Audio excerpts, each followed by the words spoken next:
Oke, jadi tujuan saya di sini Bapak Ibu Guru di kegiatan yang kedua adalah pengimasan atau aksi nyata Bapak Ibu Guru. Jadi di sini niat saya bukan menggurui Bapak Ibu atau merasa diri paling hebat. Jadi tujuan saya adalah berbagi ilmu yang sudah saya dapatkan selama mengikuti pendidikan guru penggerak. Jadi di sesi berbagi ini itu tepatnya di modul 1.4 atau budaya positif, ya. Jadi saya sedikit saja ya membagikan materi saya yang sudah saya pelajari. Langsung saja Bapak Ibu Guru. Jadi budaya positif kita lihat di sini ada motivasi perilaku manusia Bapak Ibu Guru. Jadi ada 3. Yang pertama itu menghindari ketidaknyamanan atau hukuman. Ya. Nah, motivasi ini biasanya itu dia akan bertanya, apa yang akan terjadi apabila saya melakukannya Bapak Ibu Guru? Ya. Ini motivasi perilaku manusia yang berasal dari luar. Jadi bukan dari dalam diri orang tersebut, ya. Kemudian motivasi ini merupakan motivasi yang paling rendah, ya. Kemudian yang berikut, mendapatkan imbalan atau penghargaan dari orang lain, ya. Jadi motivasi ini biasanya orang yang punya motivasi ini dia akan bertanya seperti ini, apa yang saya dapatkan apabila saya melakukannya? Maaf, salah itu ya, salah ketik. Jadi apa yang akan saya dapatkan apabila saya melakukannya, ya. Jadi motivasi ini motivasi yang berasal dari luar juga, belum dari dalam diri seseorang. Jadi dia hanya mau melakukannya apabila ada imbalan atau penghargaan dari orang lain Bapak Ibu, ya. Jadi semoga siswa-siswa kita tidak seperti itu, ya. Kemudian berikut, menjadi orang yang mereka inginkan dan menghargai diri sendiri dengan nilai-nilai yang mereka percaya. Nah, orang yang seperti ini itu biasanya bertanya, akan menjadi orang seperti apa saya apabila saya melakukannya. Jadi dia sudah bertanya, saya mau jadi apa ke depannya. Nah, kemudian kalau dia sudah tahu bahwa dia itu mau jadi apa, makanya dia lakukan. Nah, motivasi ini biasanya berasal dari internal atau dari orang itu sendiri, ya, tidak berasal dari luar. Oke, saya lanjut. Nah, yang berikut materinya adalah 5 kebutuhan dasar. Nah, ini Bapak Ibu mungkin sudah tahu 5 kebutuhan dasar manusia itu ada 5. Yang pertama, bertahan hidup, itu berkaitan dengan sandang, papan, dan pangan, ya. Jadi ada pakaian, rumah, dan makan. Nah, jadi biasanya Bapak Ibu Guru kita melihat siswa kita ini biasanya dia saling merebut makanan dengan temannya. Nah, kita bisa melihat, kita bisa identifikasi kira-kira kebutuhan apa yang siswa ini perlu penuhi. Makanya dia melakukan hal itu di sekolah Bapak Ibu. Jadi kita harus lihat itu juga. Jangan kita langsung menjustifikasi, anak ini nakal, ini kurang ambil makanan temannya terus. Padahal ada kebutuhan dasar yang tidak bisa dipenuhinya. Ya, itu misalnya makanan, mungkin pakaiannya dia ambil sama temannya, dicuri seperti apa. Kita jangan langsung menjustifikasi. Kita lihat dulu apa akar permasalahan dari siswa tersebut. Kemudian yang berikut ada kasih sayang atau rasa ingin diterima atau love belonging. Nah, mungkin Bapak Ibu Guru mungkin melihat di kelas-kelas ada teman-teman siswa-siswa kita itu biasa mencari-cari perhatian guru biasanya di kelas, ya. Mungkin ada begitu Bapak Ibu Guru? Ada? Ya. Jadi biasanya dia itu kebutuhan ingin diterima dan rasa kasih sayang tidak ada, tidak terpenuhi di rumah. Nah, makanya dia penuhi di sekolah ini. Dia cari-cari perhatian, dia gara-gara temannya. Mungkin dia ganggu temannya seperti apa sedang belajar. Itu kita bisa lihat rasa kasih sayang dan ingin diterimanya itu belum terpenuhi. Kemudian yang berikut, kebebasan atau freedom. Nah, kebebasan ini ya saya ilustrasikan lagi atau kita lihat di kelas-kelas kita. Biasanya siswa itu di dalam kelas ada yang minta izin Bapak Ibu Guru. Tidak lama di kelas sudah minta izin lagi, alasan. Nah, itu kebutuhan kebebasannya itu yang tidak ada. Jadi kita bisa lihat di situ, ya. Jadi ini sangat penting kita melihat mengidentifikasi kebutuhan-kebutuhan siswa kita sebenarnya. Kemudian yang keempat, kesenangan atau fun. Nah, saya ingin bertanya dulu mungkin kepada Bapak Ibu guru, kira-kira kalau di dunia ini tidak ada kenikmatan atau kesenangan, kira-kira apa yang terjadi Bapak Ibu? Bisa ada yang bantu saya menjawab Bapak Ibu guru? Ya, Oke, Pak Saroja mungkin ada di samping Pak, boleh minta pendapatnya sedikit saja. Kira-kira kalau di dunia ini tidak ada kesenangan atau kenikmatan Bapak Ibu, kira-kira apa yang terjadi? Apa ya? Ya benar sekali Bapak Ibu ya. Kalau tidak ada kesenangan, stres juga kita. Oke, saya lanjut saja Bapak Ibu ya. Yang terakhir ada penguasaan atau power. Nah, kita bisa melihat Bapak Ibu guru, ada siswa-siswa kita yang di luar itu bergerombolan. Jadi dia ada paling satu orang yang menguasai gerombolan tersebut, ya.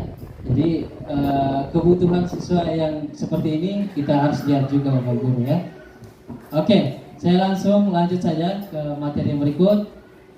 5 posisi kontrol. Dan sini saya akan perlihatkan Bapak Ibu video-videonya, ya, penerapannya. Jadi 5 posisi kontrol guru ini ada 5. Yang pertama ada penghukum, ya. Kemudian yang berikut pembuat merasa bersalah, teman, kemudian pemantau, dan yang terakhir manajer. Nah, sini saya akan perlihatkan videonya Bapak Ibu guru biar lebih jelas. 5 posisi kontrol guru yang kita lihat di sekolah.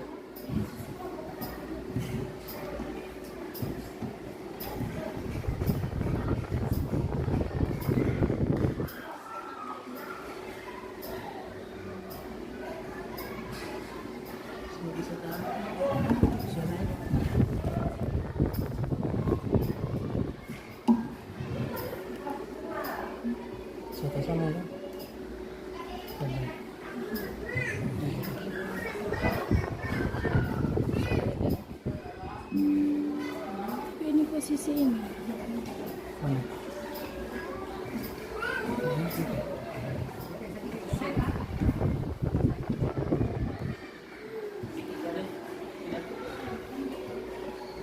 Speaker apa itu? Yang ini.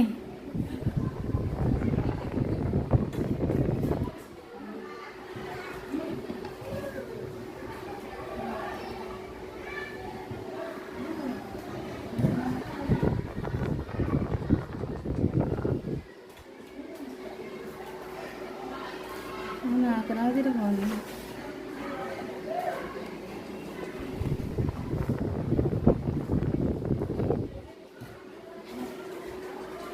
Di sini bersuara. Sini. Coba ganti di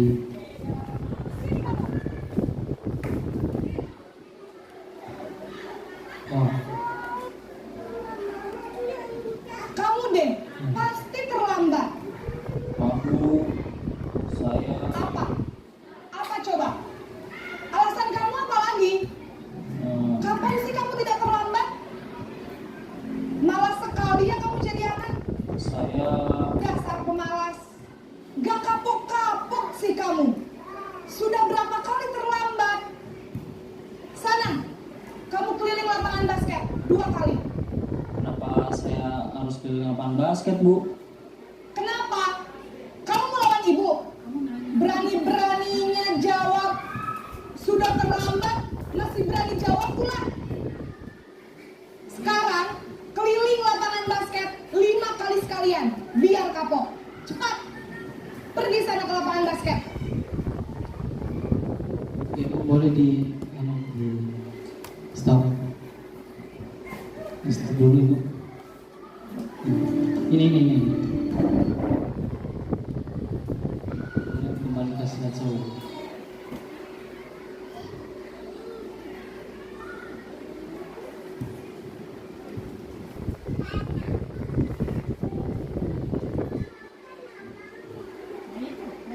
Oke, lihat di posisi penghukum Bapak Ibu guru.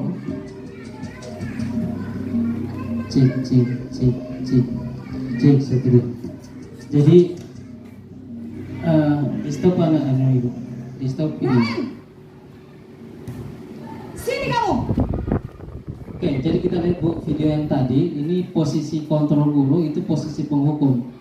Nah, di posisi penghukum ini biasanya guru itu mengeluarkan kalimat menghardik, ya, menunjuk-nunjuk atau berkaca pinggang, kemudian membentak siswa. Nah, kemudian biasanya posisi penghukum ini kita melakukan hukuman verbal atau fisik, seperti yang Bapak Ibu nonton di video tadi. Nah, biasanya itu dampak posisi penghukum ini. Yang pertama, itu murid menjadi pendendam, Bapak Ibu. Ya. Kemudian yang kedua, itu dia tidak menyukai guru atau mata pelajaran yang diampu. Jadi ini bahayanya menjadikan kita melihat posisi penghukum tersebut. Mungkin Ibu Bapak Guru ya, nanti sebentar saya akan tanyakan pendapatnya supaya waktunya tidak tersita. Kemudian ada posisi pembuat merasa bersalah, Bapak Ibu. Ya, ini yang kedua.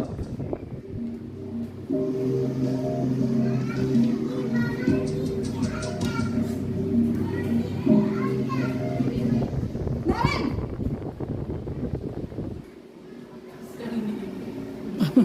Selamat pagi Bu. Naren, kamu kenapa terlambat lagi, nak? Ya Tuhan, Naren, kamu senang ya bikin ibu susah ya? Iya. Kalau kamu terlambat lagi, nanti ibu yang ditegur bapak kepala sekolah, nak.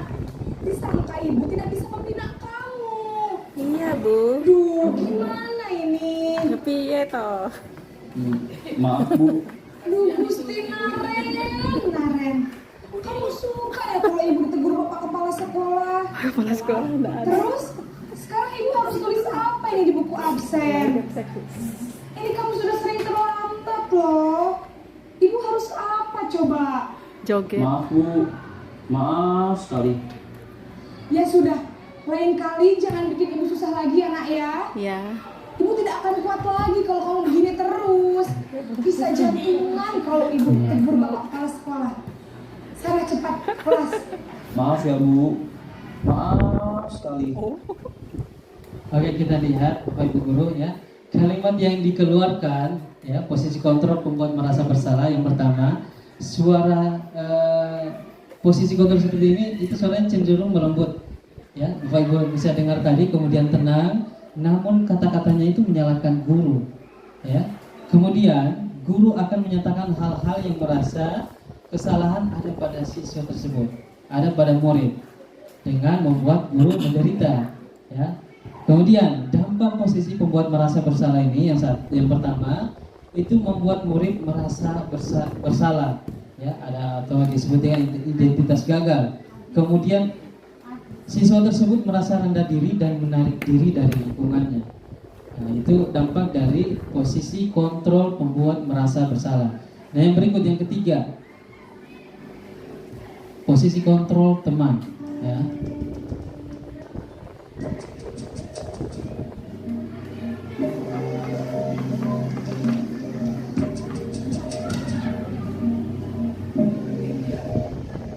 Naren,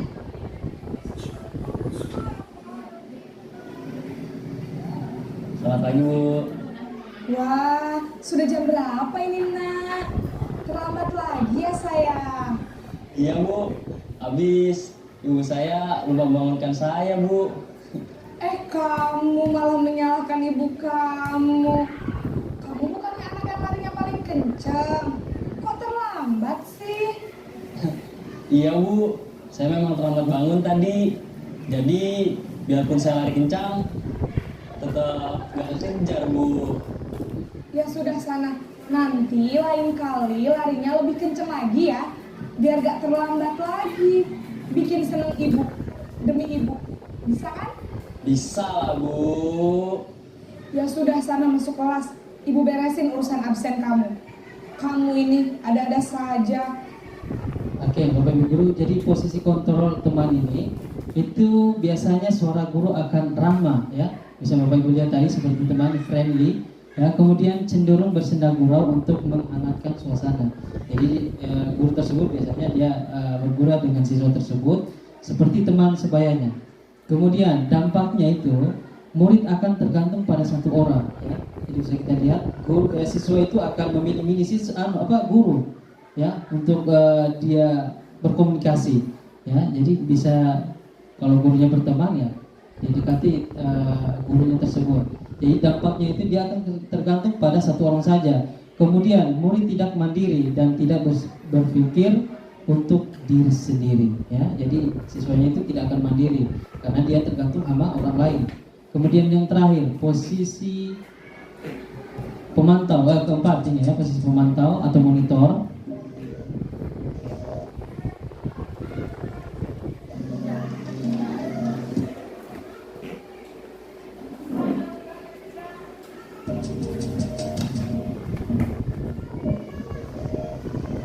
Naren,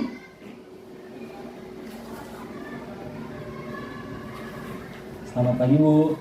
Naren, apa peraturan sekolah kita tentang jam berapa kita harus masuk sekolah, nak? Kita harus di sekolah jam 7, Bu. Iya betul, sekarang sudah jam 7.20. Naren sudah tahu konsekuensinya jika terlambat hadir. Paham, Bu. Saya harus tinggal kelas pas jam istirahat selama 20 menit. Iya benar, konsekuensinya demikian. Jadi nanti jam 9.30 pas istirahat, kamu harus tinggal di kelas, kerjakan tugas tambahan untuk ketertinggalan kamu, ya? Baik, Bu. Oke, Bapak Ibu guru, posisi pemantau atau monitor ini seorang gurunya itu adalah seorang pemantau akan bersuara datar. Jadi dia akan lebih bersuara datar, kemudian tidak emosional, tidak bersenda gurau. Jadi datar orangnya, ya. Dia hanya memberikan menyampaikan konsekuensinya ketika murid terlambat. Kemudian terciptanya identitas diri positif atau berhasil. Kemudian yang berikut, pemantau perlu senantiasa memantau. Pada saat murid diberikan sanksi, maka guru pun harus selalu mengawasi. Jadi tugas kita kalau di pemantau ini ya, kita lihat terus kalau siswa atau murid yang kita hukum. Begitu Bapak Ibu guru. Kemudian dampaknya, murid akan menghitung konsekuensi dan hadiah tanpa memahami sepenuhnya nilai kebajikan yang dituju, ya. Jadi dia akan terus menghitung hukuman yang diberikan oleh guru. Kemudian tidak sepenuhnya mandiri, Bapak Ibu guru. Oke, yang terakhir, posisi manajer.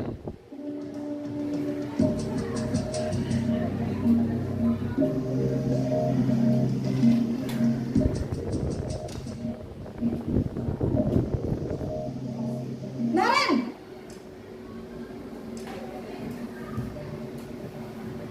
Selamat pagi, Bu. selamat pagi Naren. Maaf, Bu.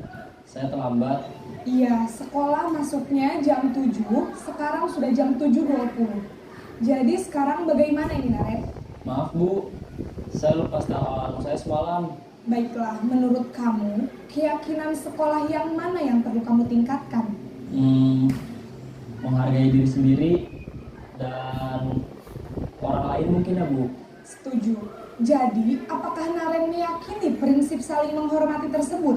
Iya, Bu. Saya meyakininya. Apakah Naren bersedia memperbaiki masalah keterlambatan ini? Bersedia, Bu. Bagaimana kamu akan perbaiki masalah keterlambatan ini? Saya akan coba untuk tidak lupa menyetel alarm saya, Bu. Baik, kalau Naren lupa menyetel alarm di rumah, ada orang yang kira-kira bisa bantu mengingatkan tidak? Ada, Bu. Kakak saya, Kak Emma.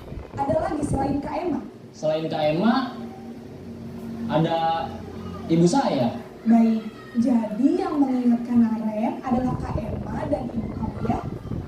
Kira-kira akan mulai setel alarm kapan nih Naren? Setelah pulang sekolah, akan segera saya lakukan. Baik, jadi Naren akan setel alarm untuk bangun besok pagi dan akan diingatkan oleh kakak dan ibunda Naren ya. Ada lagi yang mungkin perlu dilakukan Naren agar tidak terlambat bangun lagi? Tidak ada, Bu. Baik Naren, terima kasih untuk kerjasama kamu. Sekarang kamu perlu kembali ke kelas untuk belajar. Baik, Bu. Terima kasih. Oke, jadi yang terakhir, posisi kontrol yang terakhir Bapak Ibu guru, suara guru itu atau manajer itu lebih netral, ya. Dia tidak emosional, tidak terlalu ramah dan tidak juga bernada tinggi. Nah, yang berikut terciptanya identitas positif atau berhasil. Kemudian guru akan dengan tulus mengajukan pertanyaan-pertanyaan bermakna agar membuka pikiran murid tersebut. Ya. Kemudian yang berikut, guru membimbing murid untuk memecahkan masalahnya sendiri. Tadi dia terlambat, masalahnya ada di dia lupa menyetel alarm HP-nya, sehingga cara solusinya adalah dia harus menyetel kembali lagi, dan kalau lupa lagi dia harus diingatkan oleh kakak dan ibunya. Kemudian dampak posisi manajer ini, itu murid kita akan menjadi lebih mandiri Bapak Ibu guru, karena dia sudah tahu masalahnya dan bisa memecahkan masalahnya sendiri. Kemudian percaya diri dan dapat memecahkan masalahnya, seperti itu. Oke, barangkali ini yang terakhir ya. Ini yang terakhir, ada namanya, mungkin Bapak Ibu guru baru dengar istilah dari restitusi ya. Jadi restitusi ini dikembangkan oleh Diane Gosen ya, yang berlandaskan atau berdasarkan dari salah satu pakar Amerika, yaitu William Glasser. Nah, segitiga restitusi ini adalah salah satu proses dialog yang dilakukan guru atau orang tua untuk menghasilkan murid yang mandiri dan bertanggung jawab. Nah, pada saat guru di posisi manajer, ya seperti yang sudah saya jelaskan tadi di video, aspek yang dikembangkan pada murid itu adalah motivasi intrinsik dari dalam murid itu sendiri, Bapak Ibu guru. Ya. Kemudian, nah di sini ada namanya segitiga restitusi, bisa saya ilustrasikan seperti ini. Ya. Segitiga restitusi itu yang pertama itu menstabilkan identitas.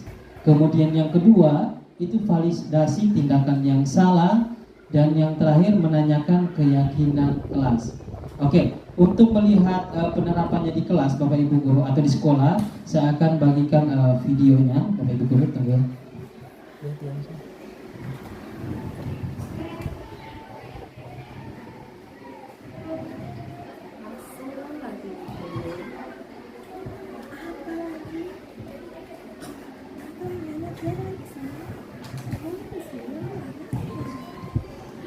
Nah ini video penerapannya Bapak Ibu guru di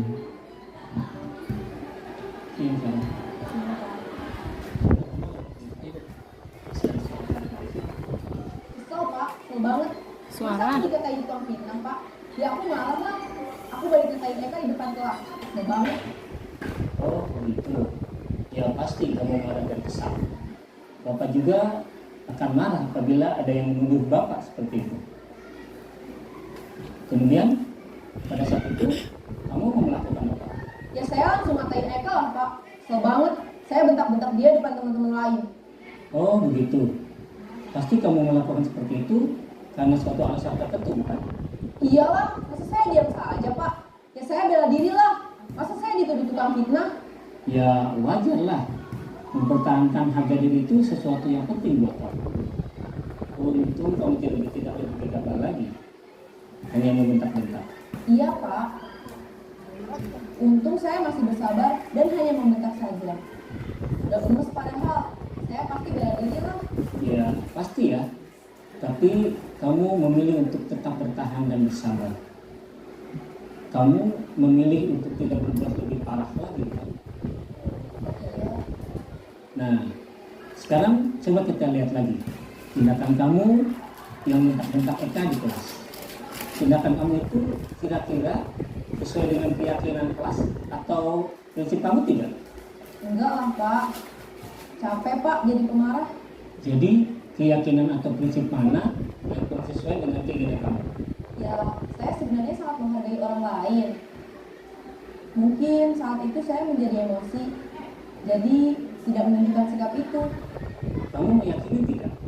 Menghargai orang lain itu penting buat kamu. Yakinlah Pak. Iya, setuju. Kita harus saling menghargai. Namun, ada juga keyakinan yang kita sepakati yang perlu kita jalankan apabila kita sedang marah, bukan? Ya saya bisa lebih proaktif. Mulai dengan diri sendiri. Saya bisa jadi lebih sabar, mengambil waktu juga untuk berpikir mau apa selanjutnya. Kira-kira kamu bersedia memperbaiki masalah ini tidak? Bersedia Pak. Kalau kamu memperbaiki masalah ini, kamu akan menjadi orang seperti apa? Saya akan menjadi orang yang bertanggung jawab kali ya Pak. Dan senantiasa proaktif. Iya, menurut kamu bagaimana rasanya menjadi orang seperti itu? Ya nyaman lah, bangga bisa bersabar dan menahan diri. Baiklah kalau begitu. Yuk kita pikirkan bagaimana memperbaiki masalah ini. Oke, Bu Nilu boleh dikembalikan ke slide tadi. Slide. Wah, mana dia? Ya di sana ini. Di slide show. Bukan. Stop. Di slide show. Oke, Bapak Ibu Guru. Ya, jadi kita mulai dari yang pertama, Ibu, menstabilkan identitas ya. Jadi kita lihat di sisi satu ini, menstabilkan identitas. Ya, yang pertama berdasarkan prinsip membuat kesalahan adalah bagian dari proses pembelajaran. Kemudian yang kedua berperan menggeser identitas murid dari yang gagal ke yang sukses. Kemudian jangan mengkritik murid yang sedang mengalami identitas gagal atau dia lagi sedang marah. Kemudian ajukan pernyataan atau pertanyaan. Kita membuat kesalahan itu adalah sesuatu yang wajar, ya.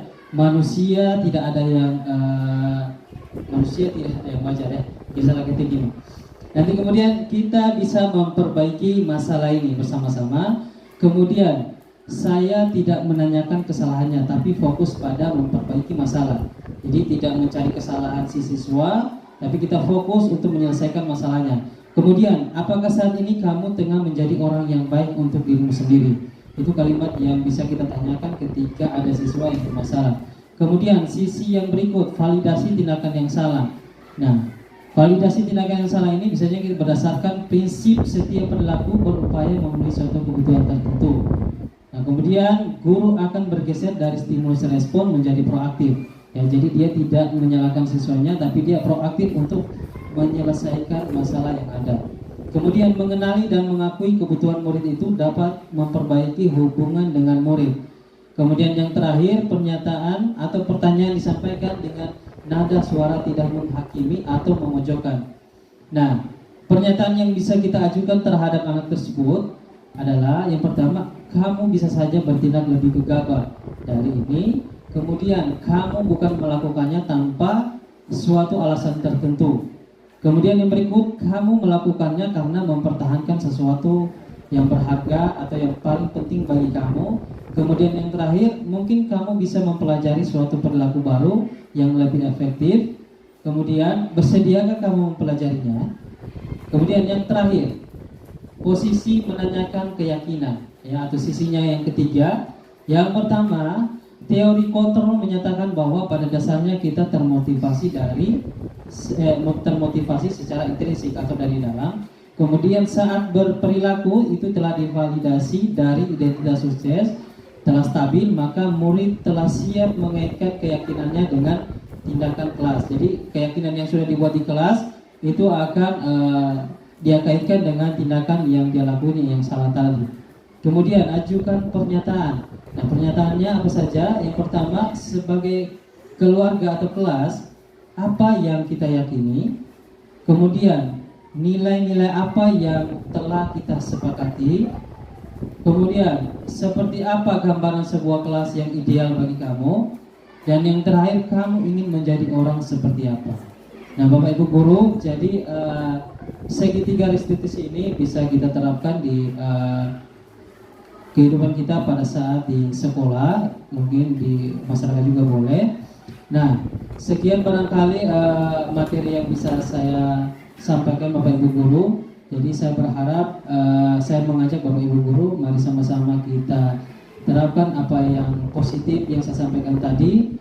Ya, saya mengajak Bapak Ibu Guru, saya tidak menggurui atau seperti apa, merasa paling hebat, tapi saya hanya ingin berbagi apa yang sudah saya pelajari dari pendidikan guru penggerak Bapak Ibu Guru. Barangkali kalau ada yang positif silakan dikembangkan, diterapkan di kelas masing-masing di sekolah ini. Kalau yang negatif silakan ditinggalkan Bapak Ibu Guru. Barangkali sekian itu saja yang bisa saya sampaikan.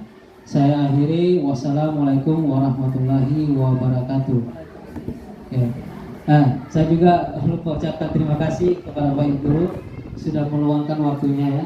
Mungkin ada jam mengajar atau seperti apa. Saya minta maaf ya karena menyita waktu Bapak Ibu Guru mengajar di kelas.